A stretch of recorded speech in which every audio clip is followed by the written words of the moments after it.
आपको पता है कि एक बहुत अच्छे प्रोजेक्ट में इन्वेस्ट करने के बावजूद भी आपको लॉस हो सकता है, और इसके पीछे वजह क्या है? सिर्फ एक। अक्सर लोग इन्वेस्ट करने से पहले चाह रहे होते हैं कि वो किसी बहुत बड़े ब्रांड में, रेडिसन, हिल्टन, सेंटोरस, इस टाइप के प्रोजेक्ट्स के अंदर इन्वेस्ट करें, मगर उनको एक बहुत बड़ा नुकसान फेस करना पड़ जाता है। और वो क्या कि बड़े प्रोजेक्ट्स डिलीवर होने में ज़्यादा टाइम लेते हैं। फॉर एग्जांपल, पूरे इस्लामाबाद में कोई एक भी ऐसा बड़ा प्रोजेक्ट नहीं है जो गिवन टाइम के अंदर डिलीवर हुआ हो, जिसकी वजह से कुछ इन्वेस्टर्स का थ्रेशहोल्ड इतने सालों का नहीं होता।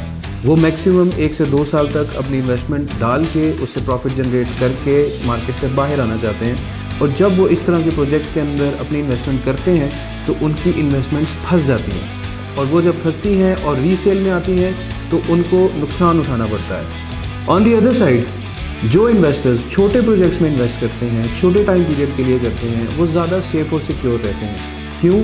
क्योंकि छोटे प्रोजेक्ट्स के अंदर इन्वेस्ट करना आसान होता है, स्क्वायर फुट रेट कम होते हैं, उसकी सेलिंग आसान होती है, उसकी बाइंग आसान होती है, उनकी टीम्स छोटी होती हैं, और उसके डिलीवरी टाइम बहुत छोटे होते हैं, जो कि 2 से 3 साल के अंदर डिलीवर हो जाते हैं।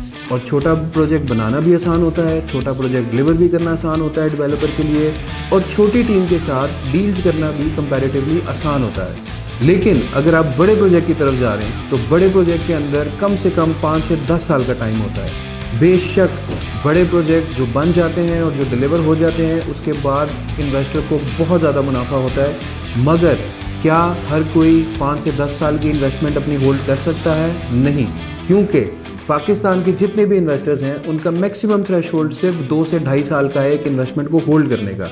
और यही चीज़ हम लोग अंडरस्टैंड करते हैं, और हम लोग अपने सारे प्रोजेक्ट्स इस हिसाब से बनाते हैं जो हम 2 से 3 सालों के अंदर डिलीवर कर सकें, जिनके ऊपर अपने क्लाइंट्स को मुनाफा दे सकें, और जिसके ऊपर क्लाइंट्स को इंस्टॉलमेंट प्लान भी फॉलो करने में ज़्यादा मुश्किलात ना पेश आएँ। तो मेरी आपको ये एडवाइस होगी कि आप किसी छोटे प्रोजेक्ट या मिड स्केल प्रोजेक्ट के अंदर इन्वेस्ट करें। अगर आप चाहते हैं कि ऐसी इनसाइट्स आपको मिलती रहें तो प्लीज़ हमारे पेज को फॉलो और सब्सक्राइब करें।